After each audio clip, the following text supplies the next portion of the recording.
Here is the script punctuated into a coherent paragraph, with some minor adjustments for flow. Congresswoman Jasmine Crockett, Democrat of Texas, joins me now. Congresswoman Crockett, I had been following this after the death of Sylvester Turner and the news about them not using that May date. But when I re-immersed myself in the facts here, it's pretty shocking. This district is being kept without congressional representation for what's going to end up being maybe 10 months.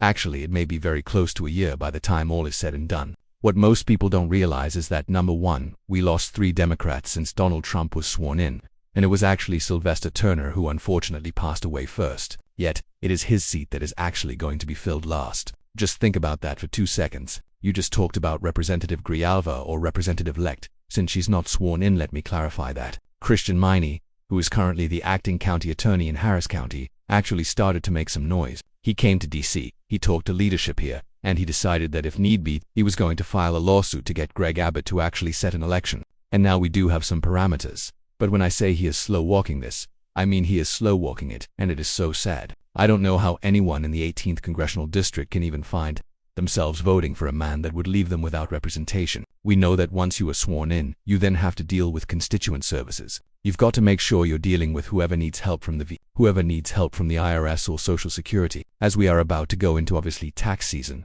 if we can open the government back, and now we know that people are devastated because they don't even know where their next meal is coming from because of this rogue government. And we know that there's not anyone who can hold a town hall and give them the updates on what's happening in DC, so everyone should be outraged by this. This should not be a partisan thing. But as we know, some people love to just kind of run to their corners instead of pointing out right is right and wrong is wrong. Yes. I mean, your point there is a really important one because at one level, the calculation by Mike Johnson in refusing to swear in elite agreement, which he could do, there are these pro forma sessions that keep happening. But he's refusing to do it. He doesn't want that +1 added to the tally. It's pure partisan power consideration. Same with Greg Abbott, who slow-walked this obviously because he wants to keep the Democratic number in the House as small as possible in a very narrow 5-vote majority. But your point to me was that, there are 780,000 people represented in each congressional district and they have no representation. Congresswoman-elect Grijalva has said this to me, I want to help them. The government is shut down. We have federal workers in my district.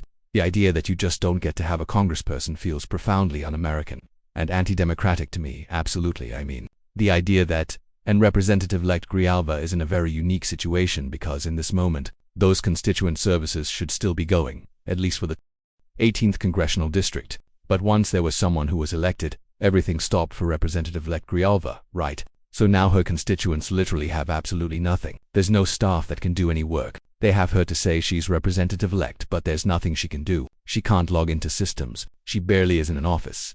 So she can't be opening cases so that once the government opens, her staff can kind of deal with those things. It is really sad. And here's the other kicker to this, right? Let's say our speaker decided to grow a spine and actually go ahead and swear in Representative-elect Grijalva. Well, ultimately that means that we have the 218 signatures that we need for the discharge petition.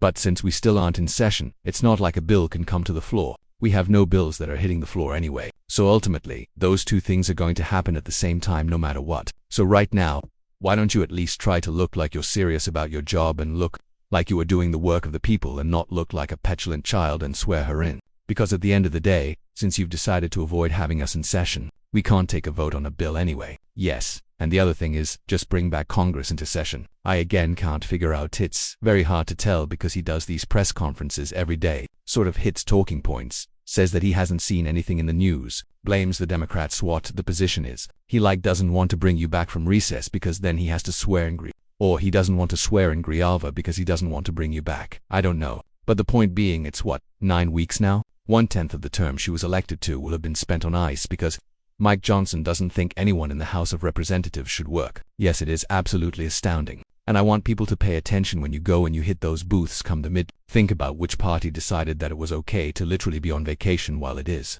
That people were going hungry in the streets of America. This isn't about partisanship. Again, to me, it's really clear to me. We have over 40 million people in this country that are not going to be with their SNAP benefits because you have people that have decided that they believe that they are basically pawns in a game of chess. That is not what anyone should want from their elected officials, whether you are a SNAP recipient or otherwise. And the idea that we're still getting paid while we're telling air traffic controllers, who are responsible for keeping planes and people safe, that they're not getting checks, or while we're looking at which they tend to be some of our lowest paid federal employees. and tell them, oh, well, just keep showing up to work because if you go get another job, you're going to lose this job while we literally are not working.